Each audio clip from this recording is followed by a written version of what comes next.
members of our Congress, you will always have within our government those that are above the law.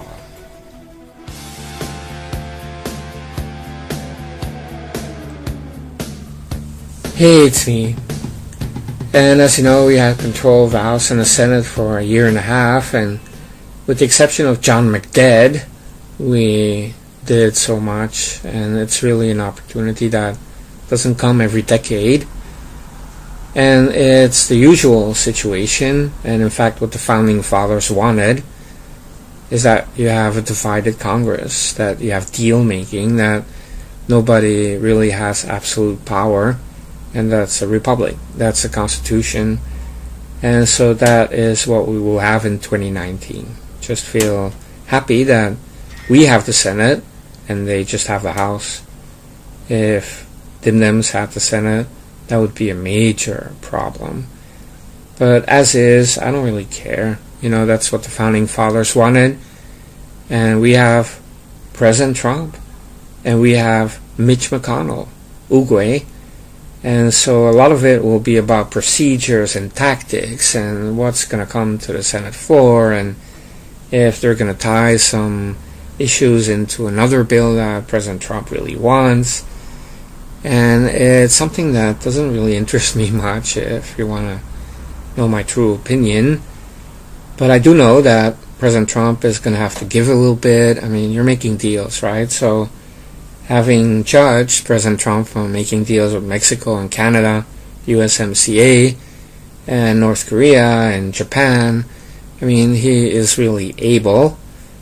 But I will be watching for a lot of people that will betray President Trump, because everybody just loves Trump. Like in 2016 when he's ahead and it's against Hillary, and you know, you want President Trump to win. Everybody's happy about the meltdowns of liberals right after the election win for President Trump. But then they start slamming Trump. And it's still a situation where we have the House and the Senate, and we have a lot of control. They will slam President Trump. But what I'm saying is that when dimdems get some control, like the House of Reps, then you're going to see people that are weaklings and turncoats and traitors, because everybody loves Trump when you're winning, and everybody gets their, cut, whether it's viewers or selling vitamins or books. But when things are tough, then you realize that some people are just weak, and some people were secret never-Trumpers, and they exposed themselves. So in 2019, I will not be watching for the dirty deal-making that, it's not fun to watch, and you don't even want dimdems to be in government at all, to be honest. But that's our republic, and that's what the Founding Fathers wanted. But I will be watching for everybody that betrays Trump, because in 2017, I guess you could say John McDead, but also Trey Gowdy, Bob Corker, and Jeff Flake, these kinds of people. They all betrayed Trump. They're never-Trumpers, Ben Sass. But now it's going to be worse, because you have the House of Reps controlled by dimdems. And so it's not all about winning. It's not all easy, and it's all like give and take for some time. So a lot of people will start slamming Trump, and they will be bought off, or they will be surrendering little monkeys. And we're not talking about people that will make America great again. So everybody loves Trump when it's all winning and it's very easy, you're coasting.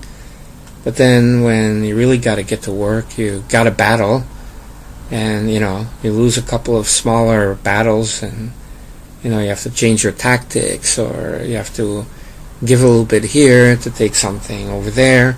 A lot of people just don't get that, and it's 5D chess, and they will start slamming Trump. And you've seen that, not only people in the media, but some of these reps, some of these senators, they're not all on board. They have TTS secretly, Trump derangement syndrome. And a lot of people in the GOP are actually waiting for Trump to fail be it a recession that suddenly arrives, or some problems at the border. I mean, anything that they could jump on to say, see, Trump ain't all that. He was just lucky. Maybe it really was the Choco economy and not the Trump economy. You can hear things like that coming from people in the very near future. I can guarantee that. And you see that even now. Man-Coulter saying that by now Hillary would have built a wall much quicker than President Trump. First of all, Hillary would never have built a wall. I mean, does this tranny even watch the news? Dimdems don't want a wall. And the second part of it is, it should know that President Trump is collecting all the money to build it all at once. You don't build a little piece of wall here and then another piece of wall over there, because then you have gaps. People just walk around the wall, right? Idiot. You have to build it all at once, right? So if they want to go around it, they have to go swimming in the Pacific Ocean, or they have to land into the swamps, right? In the bayou, and then I'll be there, lock and load. I'm just kidding, but I mean, it's like in the Pacific Ocean, eaten by great whites. How poetic, right? The great whites eating the migrants, and in the bayou, the migrants eaten by alligators. That's beautiful. That's beautiful. Anyway, so I'm fantasizing, but the wall has to be built all at once, and also for the cost. But these people are just interested in getting on The View or getting invited to Fox News, and oh, look, here's another conservative criticizing Trump, and it's all about selling books. It's all about getting liberals to buy your stuff or to watch you or to get attention. And it's so sad. I mean, we have a media on the left and the right, and it is so sad. It is so pitiful. And if you look on social media, it isn't much better. I mean, you have idiotic Twitter stars and YouTubers, a lot of Canadians.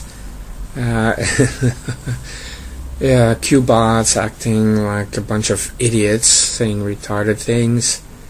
And these people are all like, I'm nuts, but I know online is not everything, but it's part of the media, I guess, and it's what people see if they do go online.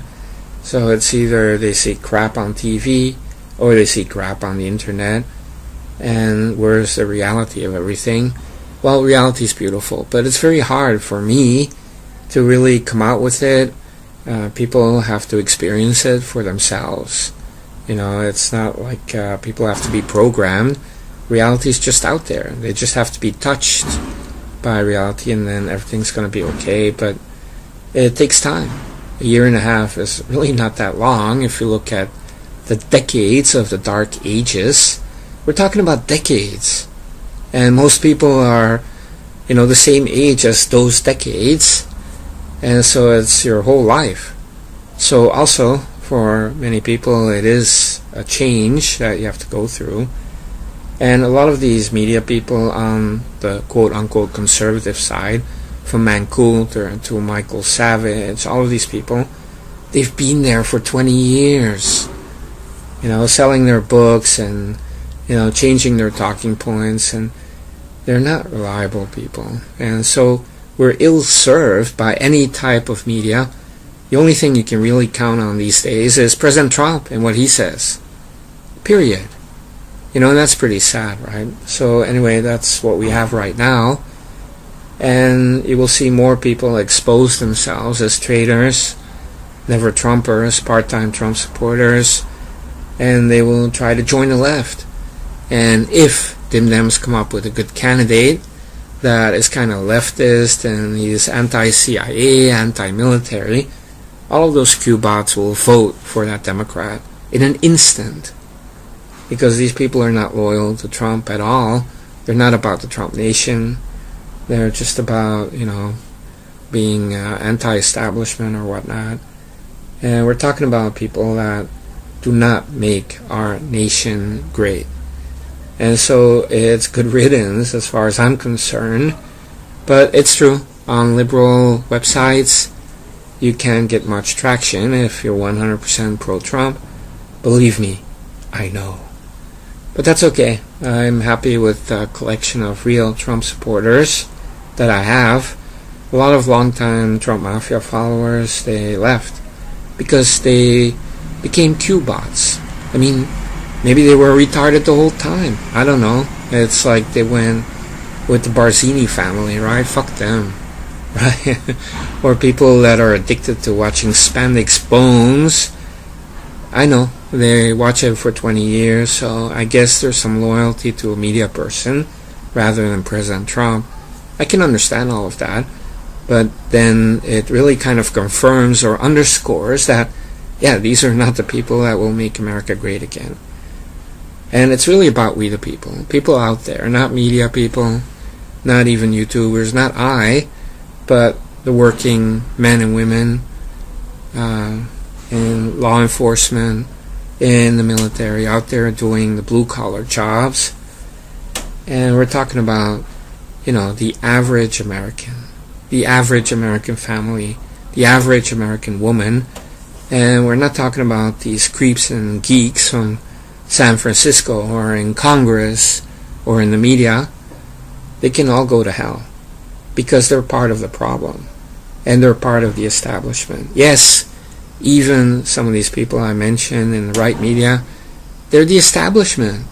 I mean, if you've been there for decades selling your wares on the internet or on Fox News or these forums or CPAC, you're the establishment.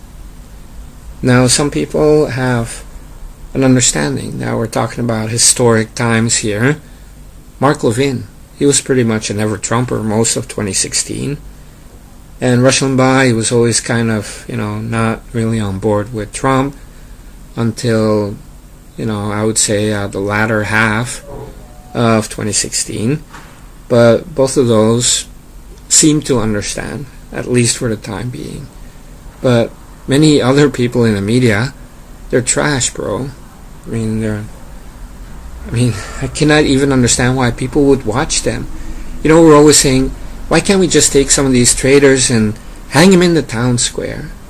What happened to the good old times? But I would say the same. These people that are saying that are the people that will continue to watch Spandex Bones after he says F Trump. In the olden days, somebody says F Trump or F the president. That's it. That person would not be watched again by anyone. They'd be homeless within a week. But people keep on watching Cernovich, Spandex Bones, all these Canadians, Molyneux, Southern, and that whole list of, Crowder and, I don't know, hippies, Stixon, Hickson. I know many of you watch that guy. And a whole host of other people. We're not talking about people that are really understanding the historic nature here, and they're doing the left, right, and, whatever, trying to appeal to Q people or liberals or whatever it may be to get the views. I seem to be one of the only ones that goes against the grain. And yeah, so YouTube doesn't like me, Q-bots don't like me, Trey Gowdy fans don't like me, Bannon fans don't like me, Spandex Bones fans don't like me. And I say, good. That's good. I like that. Because when I look at the main members at the Trump Mafia headquarters, I have the best people on YouTube at the Trump Mafia headquarters. I kid you not. I look around some comment boards and I see people commenting, and then I compare it to, some of the people that I have, and it's like, it cannot even compare. I have people that have common sense, people that understand that President Trump is historic and that this time is very important for our nation. It's not a time to waver or to cower or to burn the candle at both ends. And so it doesn't really matter what I personally think, but as you know, I picked 3 pet issues in 2016, things I really cared about. The Second Amendment, tax cuts, and of course the wall and immigration. I mean, that whole issue. And I'm happy so far, and I also feel like a lot needs to be done still on immigration. But that's not because President Trump's not doing it or not trying. It's because we're talking about decades here, ever since 1986, I guess, and it's been a disaster. I mean, even the laws need to be changed. And as you know, the whole left-wing playbook is about sending as many migrants into our nation as possible, kind of like what they did in Europe, and it destroys Europe as it will destroy our nation if we don't stop it. And yes, I'm talking about caravans, and it's not going to stop. I mean, they're going to increase it, and that is the left-wing playbook. They're all following it, from Soros to Hillary to Choco and the dimdems party. But also the global warming. You know, global warming is really the socialist mantra. I mean, that is socialism now. It's a code word for socialism, and it's hidden. It's camouflaged, but I can see right through it. I mean, we're the predators. We can see the camouflage, you little bugs, right? You know, camouflage is great if it works. If it doesn't work, you're just like a sitting duck, right? Wearing a tree disguise or whatnot. Hey, look, I'm a duck with moss on my head. They can't see me. Well, if the predator does see you, then you're in trouble. And that's what I'm saying. President Trump can see through all of their tricks. He knows exactly what they want to do, what they're trying to do, because they're so predictable. Even I know it. So, of course, President Trump knows that, plus 3,000%. So I don't worry about that. But I will say that we have a weakness on our side, and that is the people. And I'm not saying that people don't have common sense, but it's true that we've been had by many charlatans for a long time. In fact, decades. I mean, they sold you globalism, and they gave it a beautiful name, free trade. Right?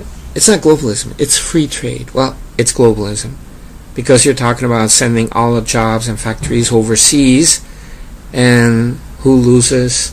The American people, the American workers. And our nation as a whole, we lost our manufacturing base because of free trade. So on the left they call it globalism, I guess. On the right it's called free trade. But people have been pushing for that. People have been promoting that, saying, I'm a conservative, I believe in free trade. No, you're pushing globalism. And that's just one example. But, you know, if you look around now, the Q-bots, Mancoulter, and all of these people, they're always pushing a bunch of lies and detracting from the main points. And pushing buttons, right, to get an audience, or to make people happy or sad or worried. And it's always like emergency and, you know, martial law. And President Trump's going to be assassinated. But what I'm saying is that, yeah, it's our weakness. And I wish I had a more powerful position where I could really talk to people in a better way, I guess, than what I'm doing here, but to wake people up. Because reality is beautiful. You know, we have to get to that point where we have to understand that we are the leadership. We are the leading people of this nation. We're not followers. You know, when you watch Fox News, they're always reacting. CNN said this, and then they have a panel to talk about it. Or MSNBC said this, and then they have a panel to talk about it. Why? Why? We are supposed to set the narratives. We are supposed to dominate all the narratives, and they have to be the Me Too's or the followers. Why is it that a lot of people on our side are always talking about what CNN said or MSNBC said, and they're watching it to see what they say to then react to it? We don't have to be reactionaries. We're the winners. We're the leaders. Let the left be reactionaries, melting down, acting snowflakey. It's not our job. But what I'm saying is that we've been used to being that because that is what the system made. You have two parties, and it's the left that is supposed to dominate. Ever since the 30s, it has really been the left, and then people on the right just kind of have to get along. And if they don't, they're obstructionists, and they're not, helping the country. But what they mean is they're not helping the left. And what I'm saying is that it doesn't help just to, freak out. It helps to expose reality and to be the leaders of thought. And it's not just talking points. I mean, it's a whole state of being. Like I've said over the many months, many of you that listen to me on a daily basis or weekly, you will realize that I've said that a lot of conservatives seem to act like liberals. Even if they believe in conservative values, their behavior becomes very left-wing. And when you start to act like liberals, then you will become a liberal. And I say that when I see people suddenly asking for private companies to be regulated. That's net neutrality. That's what Choco wanted. That's socialism. That's what China does. To have so-called conservatives calling for that, they drop the ball. What are you doing? Or always going, boycott, boycott. That's left-wing. Or going out on the streets and, talking to these Antifa losers. Why even bother? I mean, they're numbnuts. They're emos. Why go out there? It's because you're one of them. You're just on a different side, but you're acting like them. What's the use? Why argue with the left? Let them be out there, and they're wasting time. And that's what I'm saying. If you start to act like a liberal, no matter what your values are, you essentially are modeling yourself after liberals. And maybe it's because they own entertainment and sports and Hollywood that you're conditioned to kind of get along, and to be like them. And maybe you have your little conservative quirks, but you should be like them. And it's a lot of peer pressure. I know all your friends or your whole family, they're left-wing, and they're all into it. And you see that even with the Q bots. It's all like WW and we are Q, and people are easily acting like a socialist horde, because that's what the QAnon thing is. It's a socialist horde where we one go, we all. That's not conservatism at all. That's not the Trump base at all. That's a bunch of lost socialists who don't realize that, yes, they belong on the left. Just admit it. And it's really what the system built. If you're for border security and you don't like illegal immigration, you're a conservative. If you don't mind, you're a liberal. If you're pro-life, you're a conservative. If you're pro-choice, you're a liberal. And on and on and on. But that's a false choice. I mean, that is not the right determination to see if you're a liberal or a conservative. But that's what the system makes you do. Because I can tell you there's many liberals. They're liberal in every way, but they really hate illegal immigration and illegals. Michael Savage, perfect example. He's a San Francisco liberal. He has his poodle sit in another chair in a restaurant. He's like Paris Hilton, right? And he's liberal on everything. In the end, it always comes out that he's against guns, against tax cuts, but he's always against illegals. Because, maybe he was in San Francisco and some Asian or some Latino defecated in his front yard or what. And since then, he really hates illegals. Okay, so he made a whole career out of it. He's not a conservative. Give me a break. And so Laura Inigay, she's very pro-life. Very pro-life. Which I respect. That doesn't mean she's a conservative. But the whole left paints her as a conservative. She's in the media, so what the hell, right? Okay, I'm a conservative woman. But she comes out many times. I mean, it's not just dating Keith Olbermann. I mean, that's such a tell, right? If you can suck Keith Olbermann's weenie, you're not a conservative. I mean, think about it. Same with Mancoulter. If she can do anal with Bill Maher, you're not a conservative. I mean, she's always dating liberal guys and showing up at liberal parties. They're probably laughing about how she fools all these people, and it's sad. And it would take a million of me to wake up people about this, but it's something that has been occurring for many decades now. I'm just kind of whining about it all day, every day, but it's because I don't really see any danger from the left. It's the media. And it's not just the left media, because we know who they are. We know they're always lying. But it's the media within. It's the turncoats. And also in Congress, you have a lot of people. And, they exposed themselves in 2016, but also last year and this year. And, Jeff Flake, he's a Democrat. I mean, don't tell me this guy's a conservative. Or John Kasich, and the list goes on. And even Arnold Schwarzenegger, I mean, he was running as a Republican and whatnot, but he's a Democrat. And many of those people are Democrats. And John McCain was a Democrat. And so even now, you still have many Republicans that are actually Democrats. Trey Gowdy is a Democrat. But it just so happens, because of the system, if, let's say, you're pro-life and you're very tough on illegal immigration, how can you be a liberal in this day and age? I mean, people would shun you. People would not even allow you. You would not win any type of an election. So some of these Democrats have no choice but to call themselves Republicans, and they will win because they're strong on illegal immigration and they're pro-life, for example. And people will ignore that. For the rest, they're just like liberals, Democrats. And that has been happening. That is what the establishment built. Okay, you have Democrats on the left and the right. There's a couple of conservatives, but mainly a lot of Democrats calling themselves Republicans, and also in the media.